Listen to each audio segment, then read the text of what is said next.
السلام علیکم. زه یم بخت الله جان حسرت او تاسو ګورئ په پښتو پوینټ ټي وي باندې د نن ورځې تر دې دمه خبرونه.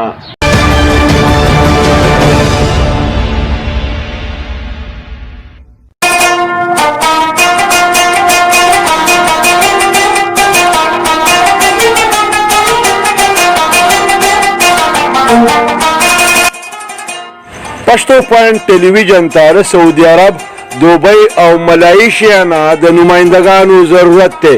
په هر قسم ریپورټینګ کې دلچسپي لرونکي هم اوس په دې نمبر رابطه وکړئ.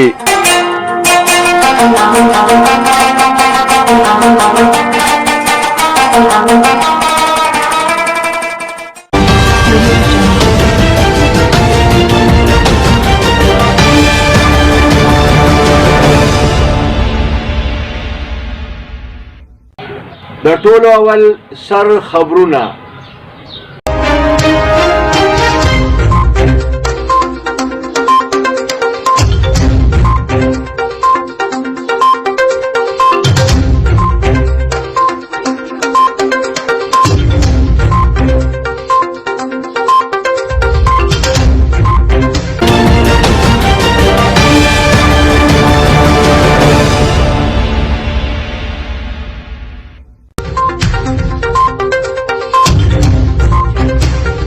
کرونا وایرس 40 نور کسان الواک تیر کړه.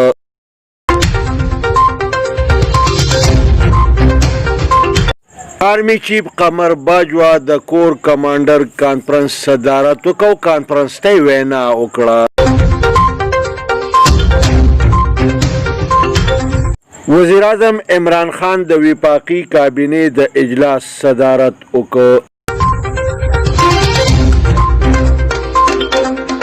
د خیبر پختونخوا وزیر اعلی د صوبایي کابینې د اجلاس صدارت وکړ او اجلاس ته وینا وکړه. مسلم لیگ نون حکومت ته د ټپ ټایم ورکولو اعلان وکړ. اسلامي مرکزی امیر سینیټر سراج الحق وی چې د حکومت اختیار د نیم درزن مافیا په لاسو کې دی. د عوامي نیشنل پارټۍ صوبایي ترجمان سمر بلور وی چې اجمل وزیر نه اسې د قربانۍ ګډوری جوړ شوی دی. د جمعیت علماء اسلام مرکزی امیر مولانا فضل الرحمن وی چې ان هاوس تبدیلی نه مونږه الیکشن غواړو. د پیپلز پارټۍ مرکزی چیرمن بلاول بټو ویلي دي چې مسلم لیگ بې اعتباره وسله ده.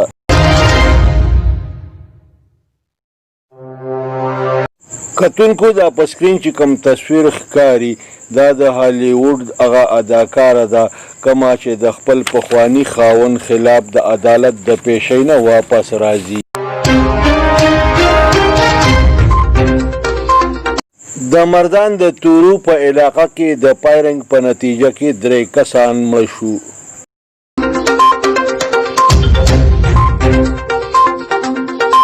په مردان کې د ګورنمنت امپلایز ګرینډ الائنس احتجاجي مظاهره وکړه.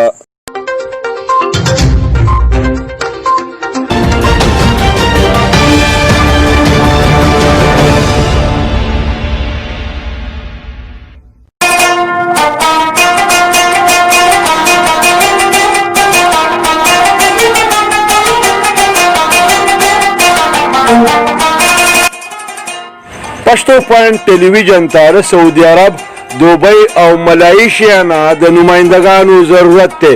په هر قسم ریپورټینګ کې دلچسپي لرونکي هم اوس په دې نمبر رابطه وکړئ.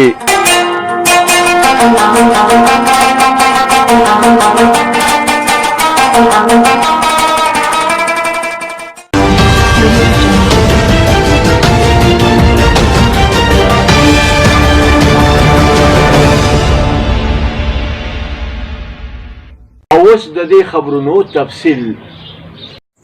کرونا وایرس په 13 غنټو کې نور 40 کسان ووژل.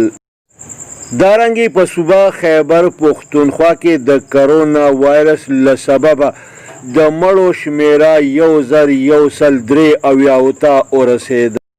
په پوره وطن کې د مړو شمیره 5601 شوه.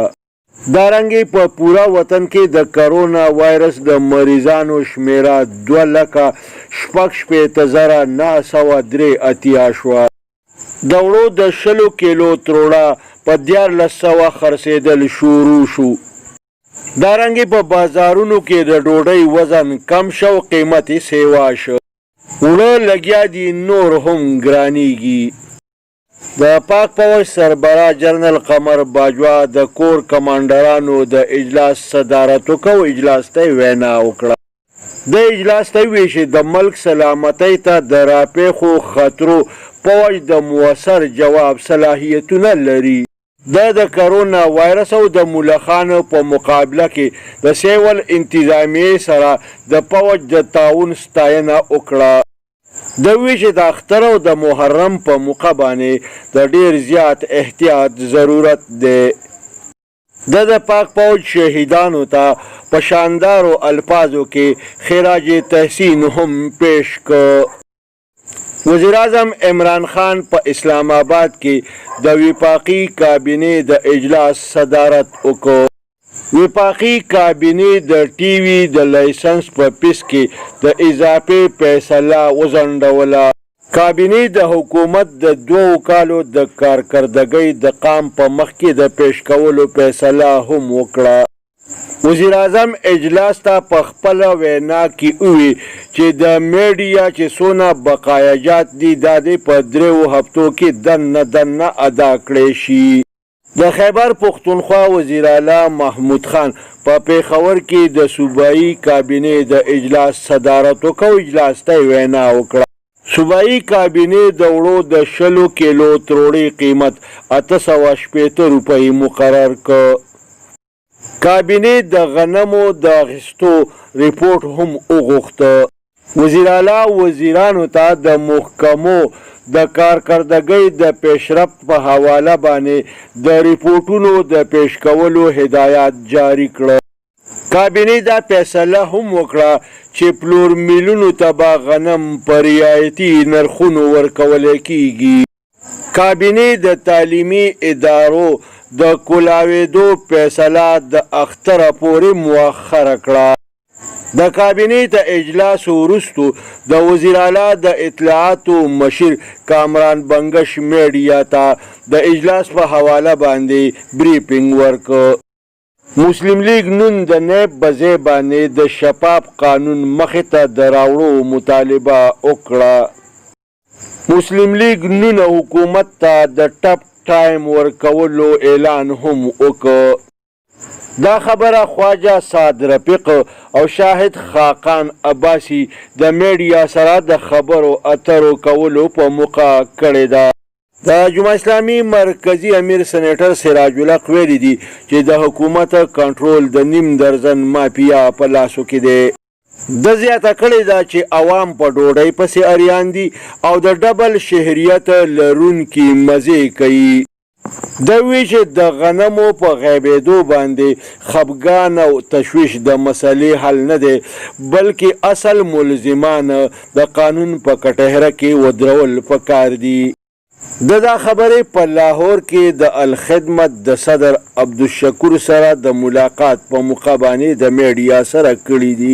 د عوامي نېشنل پارټۍ صوبایي ترجمان سمر بلور پریس کانفرنس ته د وینا په دوران کې دا خبره وکړه چې اجمل وزیر خو اسې د قربانۍ ګډوره جوړ کړی شوی دی.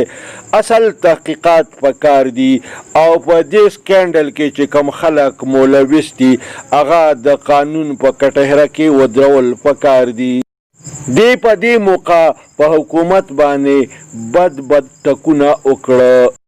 جمعیت علماء اسلام مرکزی امیر مولانا فضل الرحمن ویلي دي چې ان هاوس تبدیلی نه مونږ اوس دوباره نوي انتخابات غواړو. دا د دې خبرې انکشاف وکړ چې چودري شجاعت ته دا خبره واضحه کی چې د حکومت د ختمېدو وخت مارچ مقرر شوی و. د زیاته کړه چې د سپریم کورټ د فیصلې نه پس د نیب د ساتلو هیڅ جواز نشته. دا خبرې په اسلام آباد کې د میډیا سره د خبرو اترو په دوران کې کړې دي. د پیپلز پارټۍ مرکزی چیرمن بلاول بټو ویلي دي چې په مسلم لیگ هیڅ اعتبار نشته. مسلم لیگ کله یو سوایي او کله بل سوایي. د زیاته کړه چې د پنجاب په 483 اربو روپو باندې هیڅوک هم رانه ډاکه نشي اچولی. دا خبرې د پارټۍ د پنجاب د عہدهدارانو اجلاس د وینا په دوران کې کړي دي. کتونکو تاسو چې په سکرین باندې دا کم تصویر وینئ دا د هالیوډ د مشهور اداکار امبر هیر تصویر دی. دا د خپل پخوانی خاوند خلاف په عدالت کې د پیشۍ نه پس واپس روانه ده. د مردان د تورو په علاقه کې د فایرنګ په نتیجه کې 3 کسان مړه شو. د ریسکیو 112 ټیم په موقع باندې ورسېده. مړي اسپتال ته منتقل کړه. د ګورنمنټ امپلایز ګرانډ الاینس په مردان کې په تنخواګانو او پنشن کې د زیاتوالي نه کولو، د انکریمنټ د خاتمې او په ملازمت کې د عمر د کمیدو خلاف د حکومتي اقداماتو خلاف زبردسته احتجاجي مظاهره وکړه.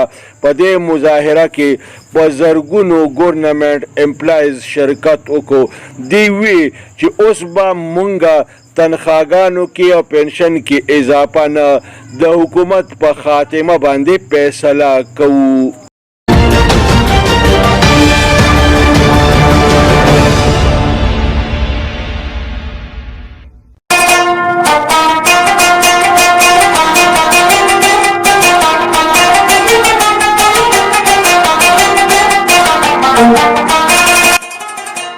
پښتو پوینټ ټلویزیون ته سعودي عرب، دوبۍ او ملایشیا نه د نمایندګانو ضرورت دی. په هر قسم ریپورټینګ کې دلچسپي لرونکي هم اوس په دې نمبر رابطه وکړئ.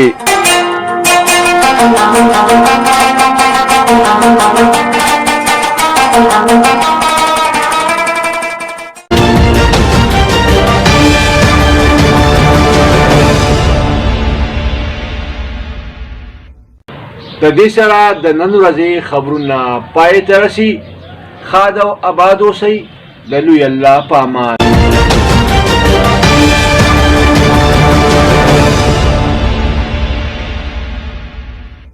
کتونکو پښتو پوینټ ټي وي سبسکرایب کړئ، د ټلۍ په بټنه ګوته کېدئ او دغه رنګې دا خبرونه کتل د خپل ژوند معمول وګرځوئ.